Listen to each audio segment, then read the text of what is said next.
بھٹی صاحب آپ کہیے گا سر، مذاکرات کی گنجائش اس وقت آپ کو کیا لگتی ہے ریئلسٹکلی؟ اور یہ جو ٹرمپ کا بیان ہے جس کے اوپر ہم بات کر رہے ہیں، کھل کر سامنے آ گئے ٹرمپ، کیا آپ سمجھتے ہیں کہ اس کے بعد باقی بھی جو فریقین ہیں، چاہے وہ ایران کی سائڈ پر ہوں، اسرائیل کی سائڈ پر، وہ بھی کھل کر اپنی پوزیشن واضح کرنا شروع کریں گے؟ پہلی بات میڈم شیخ کہ کس نے کہا ہے کہ امریکہ اسرائیل کو علیحدہ علیحدہ دو چیزیں ہیں؟ یا کس نے کہا ہے کہ اگر حماس کا مسئلہ ہو، حزب اللہ کا مسئلہ ہو، لیبیا کا مسئلہ ہو، شام کا مسئلہ ہو، عراق کا مسئلہ ہو، تو امریکہ اور اسرائیل دو علیحدہ علیحدہ چیزیں ہیں؟ کس نے کہا ہے کہ اگر مسئلہ ایران کا ہو، اگر آپ کے سامنے ایران ہو، تو امریکہ اور اسرائیل دو علیحدہ علیحدہ چیزیں ہیں، ایک ہیں؟ اور کس نے کہا ہے میڈم شیخ کہ ایران کے ساتھ کوئی کھڑا ہوا ہے؟ کون کھڑا ہوا ہے؟ حماس کھڑے ہونے کی پوزیشن میں ہے، حزب اللہ کھڑے ہونے کی پوزیشن میں ہے۔ یہ جو چند ڈری ڈری ہمدردیاں، سہمی مذمتیں ہیں جو میں بھی کروں گا اب آپ کے سامنے، ان کی کیا ویلیو ہے اس دنیا میں؟ یا یہ کیا کر لیں گی یہ ہمدردیاں یا یہ مذمتیں؟ پہلی بات، سب سے پہلی بات کہ یہ اسرائیلی جو فضائی حملے ہیں یا اسرائیل کا جو ایران پر حملہ ہے، یہ افسوسناک ہے اور شرمناک ہے، اور یہ مغرب کی اخلاقیات، مغرب کے اصولوں، اقوام متحدہ سب کا جنازہ ہے۔ دوسری بات، 54 یا 56 اسلامی ملک، 1.25 ارب اسلام جو مسلم امہ، اور خاص طور پر عرب لیگ، انا للہ و انا الیہ راجعون۔ اور تیسری بات میڈم شیخ، تقدیر کے قاضی کا یہ فتویٰ ہے ازل سے، ہے جرم ضعیفی کی سزا مرگ مفاجات۔ یہ طاقت کی دنیا ہے میڈم شیخ، جس کی لاٹھی اس کی بھینس کی دنیا ہے، یہ ٹیکنالوجی کی دنیا ہے، یہ مفادات کی دنیا ہے۔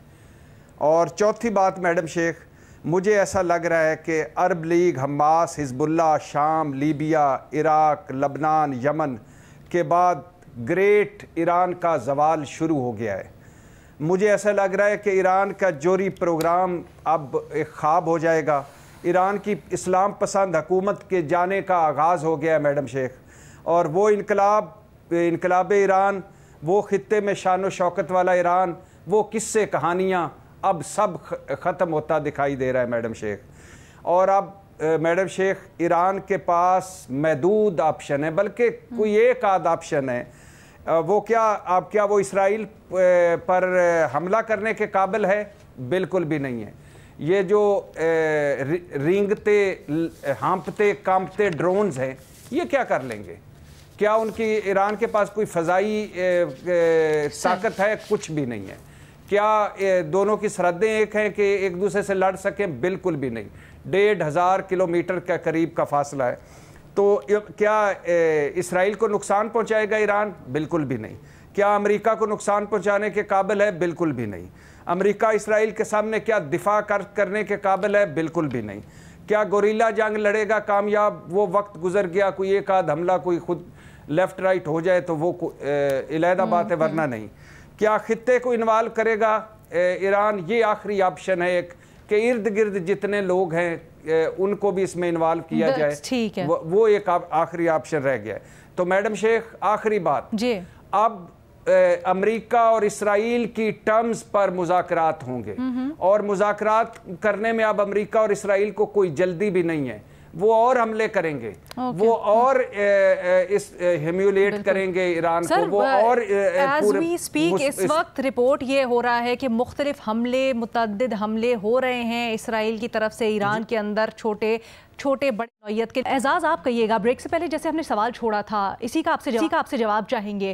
کیا سمجھتے ہیں اگر ہم کہتے ہیں، اور ہے بھی اب تو کھل کر، کہ امریکہ اسرائیل کے پیچھے ہے، تو اب اس جنگ میں، اس کشیدگی میں ایران کے ساتھ کون ہے؟ کیا اب وہ کھل کر اپنی اتحاد کا یا اپنی الائنس کا اظہار کریں گے؟ دیکھیے، ایران کے ساتھ کوئی بھی نہیں ہے، حقیقت یہی ہے۔ اور جب جنگ ہوتی ہے تو ہر ملک اپنی جنگ لڑتا ہے، اپنے زور بازو کے اوپر لڑتا ہے اور اپنے جو عالمی سطح پر جو تعلقات ہوتے ہیں ان سے اس کو ایک مارل سپورٹ ملتی ہے یا اس کو زیادہ سے زیادہ لاجسٹک سپورٹ مل سکتی ہے. آپ دیکھ لیے پاکستان اور ہندوستان کے درمیان جب جنگ ہوئی تھی تو کتنے سارے ہمارے جو دوست ممالک ہیں وہ انہوں نے فوجیں بھیج دی تھی ہمیں یا میزائل بھیج دی تھی. ایسا تو نہیں ہوا تھا. وہ تو پیس ٹائم کے اندر ہمارے جو تعلقات تھے اور بہتر فارن پالیسی تھی میں کہوں گا جس کا نتائج ہم نے لیے اور پھر پاکستان کا کیس بھی کافی حد تک بہتر تھا with compare to previous cases. تو اگر ایران کی ہی بات کر لی جائے تو کیا ایران نے پاکستان کی حمایت کا اعلان کیا تھا؟ کیا ایران نے پاکستان اور بھارت کے درمیان جب جنگ ہوئی تھی تو کیا کوئی مذمتی بیان جاری کیا تھا؟ تو جو عالمی تعلقات ہوتے ہیں وہ ذاتی مفادات پر مبنی ہوتے ہیں. ایران اس وقت جو مڈل ایسٹ ہے وہاں پر ایران ایک مشکل صورتحال میں ہے اور ایران اس مشکل صورتحال میں ظاہر ہے اسرائیل ایک بہت بڑی جارحیت ہے. اسرائیل کے مظالم کی کوئی انتہا نہیں, لیکن جو ایران آج اس صورتحال کے اوپر پہنچا اس میں خود ایران کی بھی بہت ساری ذمہ داری عائد ہوتی تھی جو شاید ایران پراپرلی نہیں ادا کر سکا. اس میں فارن پالیسی بھی کہہ لیجئے, اور میں یہ سمجھتا ہوں کہ ایران کے ساتھ جو ہوا ہے یا جس طریقے سے ایران کے اوپر اٹیک کیے گئے ہیں, ایران کی آپ جو مرضی بات کر لیجئے گا, ایران کو ایک بات کا آپ کریڈٹ ضرور دیں کہ ایران کی جو نیشن ہے اس میں بڑی آپ جسے کہتے ہیں کرنٹ بڑا ہے.